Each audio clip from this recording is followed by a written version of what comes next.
Hello friends, देखिए time response analysis में हम लोग आज उसी में एक नया टॉपिक पढ़ते हैं। टाइम रिस्पॉन्स एनालिसिस के अंदर ही है टाइम रिस्पॉन्स स्पेसिफिकेशन, यानी टाइम रिस्पॉन्स कोई भी सिस्टम का जो आउटपुट हो रहा है, रिस्पॉन्स हो रहा है टाइम का फंक्शन, उसको स्पेसिफाइड करने के लिए, उसको पहचानने के लिए, कैरेक्टराइज करने के लिए कुछ टर्मिनोलॉजी हैं। जैसे आप लोग सर्किट ब्रेकर पढ़े हैं तो उसमें पढ़े होंगे breaking current, making current, maximum rate of rise of restriking current या rate of rise of restriking voltage, ये सब चीज़ पढ़े होंगे टर्मिनोलॉजी। या फिर करंट सेटलिंग टाइम तो सेम उसी तरह से यहाँ पे भी टाइम रिस्पॉन्स एनालिसिस के अंतर्गत हमको कुछ टर्म्स पढ़ने हैं उसके बारे में। तो जो रिस्पॉन्स, सपोज दैट ये ग्राफ बनाया गया है टाइम के रिस्पेक्ट में कोई भी सिस्टम का आउटपुट हो, तो जैसे ही हम कोई सिस्टम को इनर्जाइज करते हैं, एनर्जी देते हैं, तो क्या होता है कि उसका आउटपुट रिस्पॉन्स जो होता है, जितना होना चाहिए, जितना इनपुट है उससे बहुत ज़्यादा आगे चला जाता है जितना आउटपुट होना चाहिए, और फिर कुछ समय के बाद धीरे धीरे वो स्टेडी स्टेट में आता है। तो आउटपुट यानी रिस्पॉन्स का दो पार्ट बताए थे, एक ट्रांजिएंट रिस्पॉन्स और दूसरा स्टेडी स्टेट रिस्पॉन्स। तो ट्रांजिएंट रिस्पॉन्स बताया गया था कि रिस्पॉन्स का वह पार्ट जो लंबे समय के बाद, टाइम बहुत ज़्यादा होने के बाद वो ख़त्म हो जाता है, उसको ट्रांजिएंट बोलते हैं। और स्टेडी स्टेट बताए थे ट्रांजिएंट के डाइड आउट हो जाने के बाद वाला जो पार्ट बचता है उसको स्टेडी स्टेट आउटपुट या स्टेडी स्टेट रिस्पॉन्स बोलते हैं। तो सेम उसी तरह से एक कोई सिस्टम है, उसमें इनर्जाइज किया गया है, जिसका ये रिस्पॉन्स का ग्राफ बनाया गया है कि बहुत पहले ऑक्सीलेट हो रहा है, तो इसमें क्या क्या टर्म यूज करते हैं हमको इसको स्पेसिफाइड करने के लिए, पहचानने के लिए कोई भी सिस्टम का रिस्पॉन्स कैसा है उसके लिए। तो फर्स्ट टर्म आता है एक डिले टाइम, जिसको हम टीडी से इंडिकेट करते हैं। तो डिले टाइम किसको कहता है? तो कहता है डिले टाइम को डिफाइन किया गया है the time taken by the response to complete 50% of its output या रिस्पॉन्स, यानी जितना भी आउटपुट होना चाहिए उसका 50% अचीव करने में, यानी रिस्पॉन्स को अचीव करने में सिस्टम को जितना भी टाइम लगेगा वही टाइम को हम कहेंगे डिले टाइम।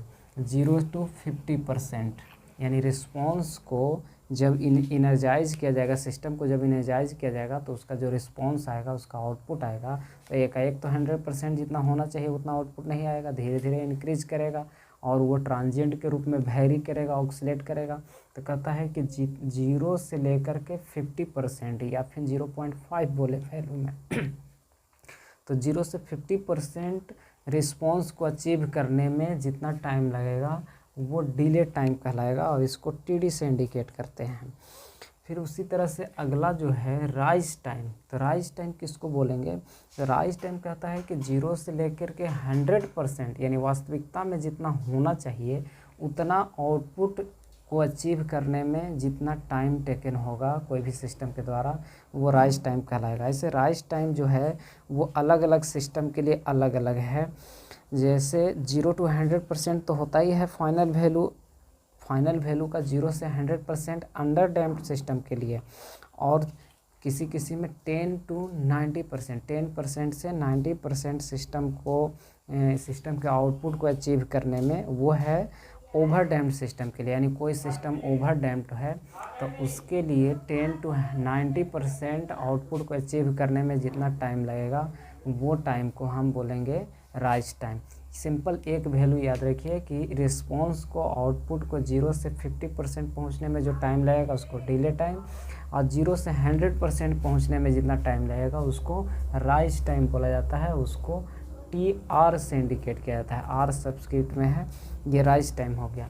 नेक्स्ट टर्म आता है पीक टाइम। पीक मीन्स नाम से ही पता चल रहा है मैक्सिमम वैल्यू। तो रिस्पॉन्स को 0 से मैक्सिमम वैल्यू तक पहुंचने में, यानी मैक्सिमम पीक ओवरशूट, यानी हाईएस्ट से हाईएस्ट कितना आउटपुट हो सकता है रिस्पॉन्स का इनिशियली, तो highest output maximum peak overshoot achieve करने में जितना टाइम लगता है उसको बोलते हैं पीक टाइम। जैसे देखिए ये ग्राफ यहाँ से चला तो यह चल के मैक्सिमम यहाँ तक वैल्यू तक गया, तो ये मैक्सिमम वैल्यू अचीव करने में जितना भी टाइम लगेगा सिस्टम को, वो टाइम कौन सा टाइम कहलाएगा, मैक्स पीक टाइम, और उसको टी से इंडिकेट किया जाएगा पीक टाइम को। नेक्स्ट टर्म आता है सेटलिंग टाइम। तो सेटलिंग टाइम किसको कहेंगे, तो सेटलिंग इस नाम से पता चल रहा है कि वो सेटल डाउन हो जाएगा, यानी सिस्टम पूरी तरह से जितना इनपुट देते हैं उतना आउटपुट नहीं अचीव करता है, यानी एरर जीरो नहीं होता, कुछ ना कुछ एरर रहता है। तो कितना एरर रहता है, लगभग 2 से 5%। जैसे देखिए ये बैंड जो बनाए हैं ये 2 to 5% है, इतना के बीच वेरिएशन हमेशा आउटपुट होते रहेगा, कभी कम कभी ज़्यादा, यानी इसको लगभग माना जाता है कि वो स्टेडी स्टेट केस में आता है। तो कह रहा है कि सिस्टम के रिस्पॉन्स को यानी आउटपुट को 2 to 5% का टॉलरेंस, ये एलाउएबल टॉलरेंस है जिसका वैल्यू कहाँ से कहाँ तक है, यहाँ से यहाँ तक, इस जगह से इस जगह तक जो वैल्यू है इतना वैल्यू ऑक्सीलेट करते रह रहा है। तो 2 to 5%, 2 से 5% होता है, ये एरर इतना रहेगा ही रहेगा। तो 2 से 5% तक यानी सेटल होने में, यानी दैट मीन्स स्टेडी स्टेट में पहुंचने तक में, और लगभग कितना एरर रहेगा 2 to 5%। तो स्टेडी स्टेट पहुंचने में जो टाइम लगेगा उसको बोलते हैं सेटलिंग टाइम, और उसको TS से इंडिकेट करते हैं। यानी सिंपल बोलें कि the time taken by response to achieve 2 to 5% of tolerance band. Tolerance कितना, 2 से 5% तक आउटपुट को पहुंचने में जितना टाइम लगेगा, यानी 2 से 5% एरर तक वाले में, यानी इधर तो एरर बहुत ज़्यादा है लेकिन एरर घटते घटते कितना हो जाए, 2 से लेकर के 5% तक, तो वहाँ तक दैट मीन्स लगभग स्टेडी स्टेट में पहुँचने तक में जो टाइम लगेगा उसको बोलेंगे हम सेटलिंग टाइम। और एक मैक्सिमम पीक ओवरशूट है, या पीक ओवरशूट जिसको MP से इंडिकेट करते हैं। तो पीक ओवरशूट कहता है कि it is the maximum peak of the response, यानी रिस्पॉन्स का सबसे हाईएस्ट वैल्यू, सबसे मैक्सिमम वैल्यू है, उसको बोलेंगे पीक ओवरशूट। और इसको यूनिटी से मेजर किया जाता है, 1 से मेजर किया जाता है, और इसको इंडिकेट करते हैं हम MP से। और मैक्सिमम पीक ओवरशूट का वैल्यू कैसे निकालते हैं, इसको परसेंटेज में एक्सप्रेस कहते हैं। तो परसेंटेज मैक्सिमम पीक ओवरशूट बराबर होता है CTP, यानी रिस्पॉन्स पीक टाइम पहुंचने में जो आउटपुट है, माइनस C इन्फिनिटी, यानी स्टेडी स्टेट पहुंचने में जो आउटपुट है, स्टेडी स्टेट यानी पीक टाइम वाला response minus steady state response, और बाई इसमें C इन्फिनिटी यानी आउटपुट एट स्टेडी स्टेट। इसको इसी के टर्म में इसको एक्सप्रेस करते हैं मैक्सिमम पीक ओवर शूट को। डिफिनेशन सीधा सी है कि कोई रिस्पॉन्स को मैक्सिमम वैल्यू पहुंचने में, अचीव करने में जितना टाइम लगेगा वही उसका क्या कहलाएगा, पीक ओवरशूट कहलाएगा। यह मैक्सिमम वैल्यू जो होगा, टाइम नहीं, ये टाइम नहीं है, मैक्सिमम वैल्यू है, यानी मैक्सिमम वैल्यू अचीव जो होगा, जितना उसका मैग्नीट्यूड होगा वही कहलाएगा मैक्सिमम पीक ओवरशूट। और उसको एक्सप्रेस करते हैं हम किसके टर्म में, फार्मूला है CTP, यानी रिस्पॉन्स ऑन मैक्सिमम। TP कहने का मतलब मैक्सिमम पीक ओवरशूट पहुंचने पर जितना टाइम पर आउटपुट है सो, और minus steady state output with respect to steady state output, और परसेंटेज में निकालना है तो गुने 100 भी इसमें करेंगे। ये फार्मूला है इसका निकालने का मैक्सिमम पीक ओवरशूट को। यही इतना आपका टर्मिनोलॉजी याद करना है इसमें कि कोई भी सिस्टम का रिस्पॉन्स है या आउटपुट का ग्राफ बनाया हुआ है तो डिले टाइम कहेगा कि रिस्पॉन्स को 0 से 50% यानी हाफ वैल्यू पहुंचने में जितना टाइम लगेगा उसको डिले टाइम बोलेंगे। 100% वैल्यू अचीव करने में जितना टाइम लगेगा उसको राइज टाइम बोलेंगे। मैक्सिमम वैल्यू पहुंचने में जितना टाइम लगेगा रिस्पॉन्स को उसको पीक टाइम बोलेंगे। और एलाउएबल टॉलरेंस बैंड यानी लगभग स्टेडी स्टेट पहुंचने में, स्टेडी स्टेट अवस्था में पहुंचने में यानी 2 to 5% एरर वाले बैंड में पहुंचने में जितना टाइम लगेगा रिस्पॉन्स को, यानी ट्रांजिएंट ख़त्म हो जाए और ख़त्म होने के बाद स्टेडी स्टेट वैल्यू अचीव करने में जितना टाइम लगेगा वो टाइम सेटलिंग टाइम कहलाएगा। और मैक्सिमम वैल्यू जो रहेगा रिस्पॉन्स का उसको पीक ओवरशूट बोला जाएगा। तो ये टर्मिनोलॉजी आपको याद रखना है। और ये सब चीज़ कैलकुलेट करने के लिए इस पर न्यूमेरिकल आएंगे आपको बनाने के लिए, तो न्यूमेरिकल होगा। लेकिन इसके लिए न्यूमेरिकल कैसे सॉल्व किया जाएगा, तो सिंपल फार्मूला याद रखना है। फार्मूला का डेरिवेशन आप लोग को नहीं पढ़ना है, सिर्फ फार्मूला याद रखना है और उस पर न्यूमेरिकल जो आएंगे वो आपको बनाना है। देखिए हम न्यूमेरिकल भी उस पर कुछ सोल्व कर देते हैं, जिससे ये टॉपिक आपका कंप्लीट हो जाएगा। और इस टॉपिक से एक न्यूमेरिकल 6 मार्क्स का आपके एग्ज़ाम में फिक्स है कि रहेगा ही रहेगा। टाइम रिस्पॉन्स एनालिसिस में आपको इसी से क्वेश्चन आएगा। वो सब तो है ही था कि यूनिट स्टेप, यूनिट रैंप और पैराबोलिक के लिए पूछेगा रिस्पॉन्स निकालने के लिए first order second order system का, और साथ ही साथ इससे एक न्यूमेरिकल रहेगा। तो न्यूमेरिकल में क्या है, कुछ फार्मूला है, उसको लिख लेते हैं। फर्स्ट फार्मूला हमको निकालने का है rise time. Rise time TR बराबर क्या होता है, तो राइज टाइम बराबर होता है pi minus theta by omega D. और ये सब चीज़ आप लोग पढ़े हैं, थीटा क्या था, ओमेगा डी क्या था। इसको और सिंपल फॉर्म में लिखेंगे तो पाई के जगह पर पाई, और सेकेंड ऑर्डर का रिस्पॉन्स निकाले थे तो थीटा बराबर आया था, क्या आया था, कॉस इन्वर्स जाई या फिर tan inverse √1 minus xi square upon जाई। ये सेकंड ऑर्डर सिस्टम में थीटा के जगह पर जहाँ sine theta plus omega D लिखे थे उसके जगह पर आया था। और by omega D damp natural frequency बराबर होता है omega n into √1 minus xi square. ये फार्मूला हो गया आपको राइज टाइम कैलकुलेट करने का। कि राइज टाइम फार्मूला, जाई का वैल्यू दिया रहेगा, जाई जहाँ डैम्पिंग रेशियो है, और ओमेगा n का वैल्यू अगर जो दिया है तो ठीक है, नहीं दिया रहेगा तो सिस्टम का ट्रांसफ़र फंक्शन दिया रहेगा। और सिस्टम के ट्रांसफ़र फंक्शन से हम जनरल फॉर्म से, जो सेकंड ऑर्डर सिस्टम का जनरल फॉर्म होता है उससे कंपेरिजन करेंगे, और कंपेरिजन करके ओमेगा n का वैल्यू यानी डैम्प नेचुरल फ्रीक्वेंसी, ओमेगा n डैम्प नेचुरल फ्रीक्वेंसी है, उसका वैल्यू निकाल लेंगे। दूसरा फार्मूला आपको याद रखना है पीक टाइम के लिए। तो पीक टाइम जो होता है वो होता है पाई by omega D, pi upon omega D. इसको लिख सकते हैं और सिंप्लीफाई में पाई, और ओमेगा डी के जगह पर लिख सकते हैं omega n into √1 minus zeta square या जाई स्क्वायर लिख सकते हैं। फिर नेक्स्ट फार्मूला जो थर्ड फार्मूला है वो है परसेंटेज पीक ओवरशूट निकालने का।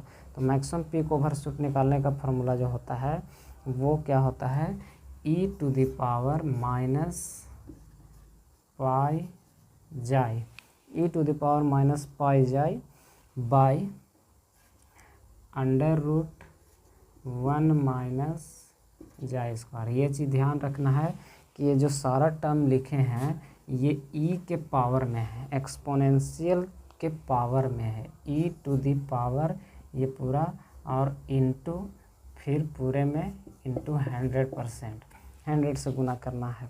तो ये वैल्यू आया मैक्सिमम पीक ओवरशूट का। ध्यान देना है कि पहले हमको e के power minus pi xi by √1 minus xi square calculate कर लेना है, उसके बाद 100 से मल्टीप्लाई करेंगे तो मैक्सिमम पीक ओवरशूट देगा। और फोर्थ फार्मूला जो है वो सेटलिंग टाइम है। तो सेटलिंग टाइम जो होता है वो होता है 4/4t होता है, 4t या 4/पाई जाई t होता है। तो 4 जाई इंटू टी के जगह पर 1/ओमेगा n आया था जो टाइम कांस्टेंट आया था, या 4t डायरेक्ट लिखें तो इसको ये जो वैल्यू आया 4 जाई ओमेगा n ये 2% एरर के लिए है। अभी पढ़ें 2 to 5% एरर के लिए। और 5% एरर के लिए जो नेक्स्ट फार्मूला होगा सेटलिंग टाइम का, TS = 5% के लिए होता है 3 जाई ओमेगा n, 3 जाई ओमेगा n होता है। और ये होता है 5% एरर के लिए, 5% एरर। यानी आपको सेटलिंग टाइम कैलकुलेट जब करना रहेगा तो सेटलिंग टाइम दो वैल्यू के लिए कैलकुलेट करना पड़ेगा, एक 2% एरर के लिए और एक 5% एरर के लिए। 2% एरर के लिए फार्मूला है 4 जाई ओमेगा n, और 5% एरर के लिए है 3 जाई ओमेगा n। तो ये दोनों वैल्यू आपको याद रखना है। और इतना ही फार्मूला पर ये पूरा इस पर का न्यूमेरिकल जो है वो बन जाएगा। आपको राइज टाइम कैलकुलेट करने के लिए ये फार्मूला यूज़ करेंगे, पाई minus theta upon omega D. Theta का वैल्यू आपको याद रखना है कि tan inverse √1 minus xi square by जाई होता है। ओमेगा डी तो डैम्प नेचुरल फ्रिक्वेंसी बराबर होता ही है omega n into under root 1 minus xi square, peak time pi by omega d, maximum peak overshoot e to the power minus pi xi by under root 1 minus xi square into 100, और settling time 4 by xi omega n 2% error के लिए, और 5% error के लिए 3 by xi omega N. ये होता है आपको फार्मूला इसमें रिस्पॉन्स कैलकुलेट करने के लिए। डेरिवेशन अगर जो होगा ये सब फार्मूला का, तो डेरिवेशन बहुत लंबा है जिसका कोई यूज नहीं है, आपको कहीं डेरिवेशन नहीं पूछेगा बनाने के लिए एग्ज़ाम में, इसलिए डायरेक्ट सिर्फ फार्मूला याद रखना है और फार्मूला से ही टोटल प्रॉब्लम को सोल्व करना है। देखिए प्रॉब्लम हम सोल्व कर देते हैं, इस पर कैसे कैलकुलेट करना है। एक बात ध्यान रखना है कि ये सब न्यूमेरिकल टाइम रिस्पॉन्स का न्यूमेरिकल कैलकुलेट करते समय कैलकुलेटर को रेडियन मोड में रखना है। ये चीज़ कभी कहीं नोट करके लिख लीजिएगा, और नहीं तो अगर जो डिग्री मोड में रख करके अगर जो कैलकुलेट कीजिएगा तो सारा वैल्यू रॉन्ग हो जाएगा और वो सही नहीं होगा। इसलिए ये स्टेटमेंट को लिख करके कहीं रखना लेना है कि जब भी हम टाइम रिस्पॉन्स एनालिसिस यानी टाइम रिस्पॉन्स स्पेसिफिकेशन का न्यूमेरिकल बनाएंगे तो कैलकुलेटर को हमेशा रेडियन मोड में रखेंगे, ये ध्यान रखना है। और नहीं तो डिग्री मोड में रखिएगा तो सारा वैल्यू ज़्यादा आ जाएगा और गलत आ जाएगा। तो ये क्वेश्चन है, उसको सोल्व कर देते हैं। ये क्वेश्चन कहता है कि ये unity feedback system is characterized by an open loop transfer function. एक यूनिटी फीडबैक सिस्टम है जिसका ओपन लूप ट्रांसफ़र फंक्शन जो गेन होता है वही होता है, वो दिया हुआ है k by s into s plus 10, characterized by a transfer function k by s into s plus 10। अब इसमें कह रहा है कि डिटरमाइन द k, यानी k का वैल्यू डिटरमाइन कीजिए so that system will have a damping ratio of 0.5, यानी k का वैल्यू क्या होगा, what is the value of k so that damping ratio xi का वैल्यू 0.5 हो। यानी डैम्पिंग रेशियो जाई का वैल्यू 0.5 रखने के लिए के का वैल्यू कितना होना चाहिए वो कैलकुलेट करना है हमको। यानी क्वेश्चन एक बार फिर से सोचिए कि इसमें कहा कि एक सिस्टम है जिसका open loop transfer function GS का वैल्यू दिया हुआ है, यूनिटी फीडबैक सिस्टम है, फीडबैक अलग बोला कि फीडबैक यूनिटी है, और ओपन लूप ट्रांसफ़र फंक्शन यहाँ दिया हुआ है। अब कह रहा है कि के का वैल्यू क्या होगा ताकि जाई का वैल्यू कितना हो 0.5 हो, और साथ ही साथ ये भी कहा कि फॉर दिस वैल्यू ऑफ के, यानी के का जो वैल्यू आप कैलकुलेट करके निकालिएगा उस वैल्यू के लिए rise time, peak time, settling time और मैक्सिमम पीक ओवरशूट कैलकुलेट करना है। यानी डिटरमाइन करना है settling time, rise time, peak time और पीक ओवरशूट का वैल्यू हमको कैलकुलेट करना है। तो सबसे पहले सॉल्यूशन हम करेंगे तो ओपन लूप ट्रांसफ़र फंक्शन दिया हुआ, लेकिन हमको जो कंपैरिजन करना है सेकेंड ऑर्डर सिस्टम से तो क्लोज लूप ट्रांसफ़र फंक्शन से। लाइट चला गया है।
हाँ तो देखिए बीच में लाइट कट गया था जी, इसकी वजह से प्रॉब्लम हो गया। तो इसमें हमको करना यह है कि क्वेश्चन जो दिया हुआ था जीएस का वैल्यू यानी ओपन लूप ट्रांसफ़र फंक्शन दिया हुआ है, हमको close loop transfer function find करना है। यानी क्लोज लूप ट्रांसफ़र फंक्शन होता है CS/RS और CS/RS इक्वल टू होता है क्या, GS/1 प्लस GSHS। क्या होता है, GS/1 plus GS into HS।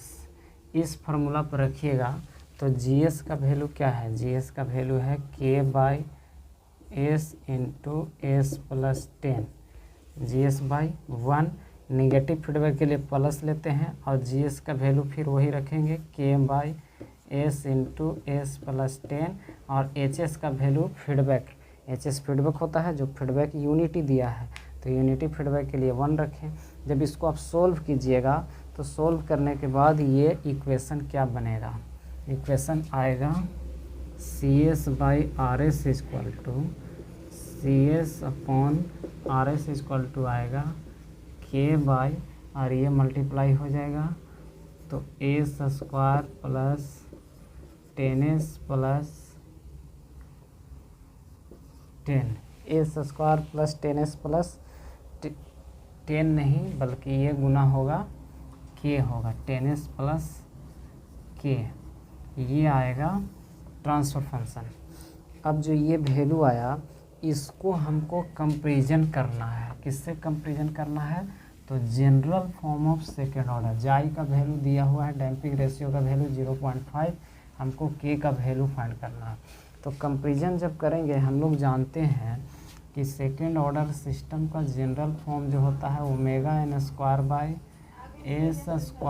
Plus 2 ω/NS plus ω/N², ये जनरल फॉर्म होता है। अब इस जनरल फॉर्म से हमको इसको इक्वेट करेंगे ये वाला ट्रांसफ़र फंक्शन से K/S² plus 10S plus K, इससे कंपैरिजन करना है क्योंकि सेकेंड ऑर्डर सिस्टम का है और सेकेंड ऑर्डर सिस्टम का जनरल फॉर्म ये होता है। इससे कंपेयर करेंगे तो कंपैरिजन करने के बाद जो K का वैल्यू आएगा, कहीं से भी कैलकुलेट कीजिए, K का वैल्यू यहाँ से ω/N², K का वैल्यू क्या आएगा ω/N², या फिर यहाँ से भी कैलकुलेट कर सकते हैं ω/N² बराबर K, यानी कंपैरिजन करने पर क्या होगा ω/N² बराबर K और K का वैल्यू क्या होगा, K का वैल्यू आ गया। उसी तरह से अगर जो हम सिर्फ ω/N का वैल्यू निकालना चाहें तो ये √K होगा। और अब देखिए ये तो K का वैल्यू निकला, लेकिन अब हमको ये अब चाहिए कि ω/N का वैल्यू चाहिए, ω/N रहेगा तभी K होगा। तो इस वैल्यू को भी कैलकुलेट कर दीजिए, 2 ω/N बराबर 10 है, 2 ω/N इक्वल टू 10 है। अगर जो यहाँ से हम ω/N बराबर निकालें तो 10/2 हो जाएगा यानी 5 हो जाएगा, और ω/N का सिर्फ वैल्यू निकालेंगे तो 10/2 और गुने जाई तो 10/2 और जाई का वैल्यू है 0.5 दिया हुआ है तो देखिए 5 होगा, और ये अगर जो कैलकुलेट कीजिएगा तो इधर पॉइंट ऊपर जाएगा तो 10 यानी 50/5 यानी कि कितना आ जाएगा 10, यानी इसका वैल्यू आ जाएगा 10। तो ω/N बराबर आ गया हमारा 10, तो हमको K का वैल्यू निकालना है। तो K का वैल्यू क्या है ω/N², दैट मीन्स डायरेक्ट हम K का वैल्यू निकालेंगे तो ω/N² यानी ω/N का स्क्वायर करेंगे तो 100 आ गया। यानी सिंपल यहाँ से हम कैलकुलेट कर लिए, इस जनरल फॉर्म से कंपेरिजन किए, यहाँ भी करेंगे तो K का वैल्यू ω/N², या ऊपर से भी न्यूमरेटर टर्म से कंपेरिजन करेंगे तो K के जगह पर ω/N² है, S² के जगह पर S² है, 2 ω/NS के जगह पर 10 है और K के वैल्यू फिर ω/N² है। कहीं से भी K का वैल्यू निकाल सकते हैं तो K का वैल्यू ω/N के फॉर्म में आ गया। हमको जब भी निकालना है ऐसा rise time peak time value का निकालने के लिए तो यही जनरल फॉर्म से हमको कंपैरिजन करना है और कंपैरिजन करके वैल्यू निकालना है। तो इस तरह से ओमेगा एन का वैल्यू हमको पता हो गया, ओमेगा एन का वैल्यू 100 आया है। तो ओमेगा एन का वैल्यू 10 आया, तो के का वैल्यू 100 आया। तो क्वेश्चन में यही कहा था कि सबसे पहले हमको के का वैल्यू निकालना है कि के का वैल्यू कितना होगा इसके सिस्टम के लिए, ताकि जाई का वैल्यू 0.5 हो, यानी डैम्पिंग रेशियो 0.5 हो। अब ये चीज़ निकाल लिए, तो अब इस वैल्यू के लिए के इस मान के लिए हमको क्वेश्चन में ये भी बोला था कि rise time, peak time, settling time निकालिए, या फिर एक ही लैंग्वेज में बोल दे सकता है कि calculate all time domain specification, यानी जितने भी टाइम डोमेन स्पेसिफिकेशन है सारे को कैलकुलेट कीजिए। तो उसमें आपको rise time, peak time, settling time, peak overshoot सारा कैलकुलेट करना पड़ेगा। तो यह ध्यान रखिएगा, टाइम डोमेन स्पेसिफिकेशन क्या है, टाइम रिस्पॉन्स स्पेसिफिकेशन क्या है। तो अब फार्मूला में हमको राइज टाइम निकालने में ओमेगा डी का भी ज़रूरत पड़ेगा। तो हम ओमेगा डी पहले कैलकुलेट कर लेते हैं। ओमेगा डी बराबर क्या होता है, omega n into √1 minus zeta square n xi square होता है। ओमेगा एन का वैल्यू कितना निकाले, 10 √1 माइनस जाई का वैल्यू दिया हुआ है 0.5 का स्क्वायर। इसका वैल्यू जब कैलकुलेट कीजिएगा तो ओमेगा डी का वैल्यू आ जाएगा 8.66। ये ओमेगा डी का वैल्यू आ गया। फिर थीटा का वैल्यू भी हमको रखना है। तो थीटा का वैल्यू कैसे निकालते हैं, थीटा इक्वल टू होता है tan inverse √1 minus xi square upon जाई। तो tan इनवर्स √1 माइनस जाई का वैल्यू 0.5, 0.5 का स्क्वायर और बाई 0.5 ये कैलकुलेट करेंगे और रेडियन मोड में कैलकुलेटर पर रखेंगे तो ये आएगा 1.0472, यानी थीटा का वैल्यू जो आएगा 1.0472 आ गया थीटा का वैल्यू, इतना रेडियन में आ गया। कैलकुलेट किस में करना है, रेडियन में। 1.0472 थीटा का वैल्यू आ गया। अब निकालिए जो भी वैल्यू राइज टाइम निकालना है। तो राइज टाइम जो होता है TR बराबर होता है pi minus theta upon omega D. तो वैल्यू जो है उसको रख दीजिए pi minus theta upon omega D. Pi का वैल्यू है 100, यानी पाई का वैल्यू, पाई माइनस थीटा का वैल्यू 1.0472 और बाई ओमेगा डी का वैल्यू आया है 8.66। इसको कैलकुलेट कीजिएगा जब, तो कैलकुलेट करने पर आएगा 0.24 सेकेंड। ये टाइम जो भी रहेगा सब सेकंड में यूनिट होगा। फिर हमको पीक टाइम निकालना है। तो पीक टाइम निकालते हैं TP। पीक टाइम बराबर क्या था, पाई बाई ओमेगा डी। तो पाई और बाई ओमेगा डी। पाई का वैल्यू पाई रखेंगे, ओमेगा डी का वैल्यू कैलकुलेट किए थे, ओमेगा डी का वैल्यू 8.66 आया था। तो 8.66 पाई बाई 8.66 जब करेंगे तो ये आएगा 0.36 सेकेंड, 0.36 सेकेंड। ये कैलकुलेट हो गया हमारा दो चीज़, राइज टाइम और पीक टाइम। और इसके बाद और दो को निकालना रह गया हमको, पीक ओवरशूट और सेटलिंग टाइम। पीक ओवरशूट कैसे कैलकुलेट करेंगे, पीक ओवरशूट को कैलकुलेट करने के लिए फार्मूला बताया गया था कि परसेंटेज पीक ओवरशूट बराबर होता है e⁻⁻ pi xi by √1 minus xi square, और इतना में पूरा में गुना करना है 100 से। तो ये वैल्यू रखेंगे, ई का वैल्यू, ई के पावर सारा चीज़ को रखेंगे, e⁻⁻ पाई जाई का वैल्यू 0.5 बाई √1 माइनस 0.5 का स्क्वायर, और गुने में फिर 100 कैलकुलेट करेंगे। तो इसका वैल्यू जो आएगा वो आएगा 16.3%, 16.3% कैलकुलेट करके आ गया। अब सेटलिंग टाइम हमको निकालना है। तो सेटलिंग टाइम 5%, 2% एरर के लिए बताया गया था, 4 बाई जाई ओमेगा एन। ये था 5% एरर के लिए। तो 4/j का वैल्यू 0.5 और ओमेगा एन का वैल्यू निकाला गया था 10। तो इसको अगर जो करेंगे 4 बटा इतना तो ये आ जाएगा 0.6 सेकेंड। और सेटलिंग टाइम हमको एक और कैलकुलेट करना है 2% एरर के लिए भी। तो 2% एरर के लिए सेटलिंग टाइम निकालेंगे तो वो वैल्यू कितना आएगा। सेटलिंग टाइम फॉर 2% एरर के लिए था सॉरी ये 5% एरर के लिए नहीं है, ये जो सेटलिंग टाइम जो निकाले हैं ये 2% एरर के लिए है और 5% एरर के लिए था 3/j ओमेगा एन। ये है 5% एरर के लिए, 5% एरर के लिए है। तो 3/j का वैल्यू 0.5 ओमेगा एन का वैल्यू 10। तो 3/5 हो जाएगा, 3/5 का वैल्यू निकालिएगा तो ये आता है 0.8 सेकेंड। बस इतना ही वैल्यू कैलकुलेट करना था। सारे टाइम डोमेन स्पेसिफिकेशन को कैलकुलेट कर लिया गया। इसी तरह से जितना भी प्रॉब्लम दिया रहेगा, जितना ट्रांसफ़र फंक्शन ओपन लूप का दिया रहेगा, सबसे पहले हम क्लोज लूप का ट्रांसफ़र फंक्शन निकाल लेंगे GS/1 + GSS करके। उसके बाद कंपैरिजन करना है हमको सेकेंड ऑर्डर के जनरल फॉर्म से।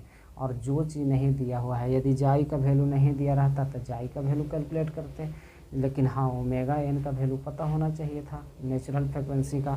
तो कोई एक वैल्यू पता रहेगा, बाकी वैल्यू को आप कंपैरिजन करके सेकेंड ऑर्डर के जनरल फॉर्म से कंपैरिजन करके और वैल्यू निकाल लेंगे और उसके बाद सारे टाइम डोमेन स्पेसिफिकेशन को आप कैलकुलेट कर सकते हैं। तो इस पर जितना भी प्रॉब्लम है भेज देंगे, सारे चीज़ को आप सॉल्व कर लीजिएगा। नेक्स्ट डे एरर कांस्टेंट के बारे में बताया जाएगा, या फिर जो इसमें एक और टर्म रह गया है बच गया है पढ़ने के लिए आप लोग को, वो है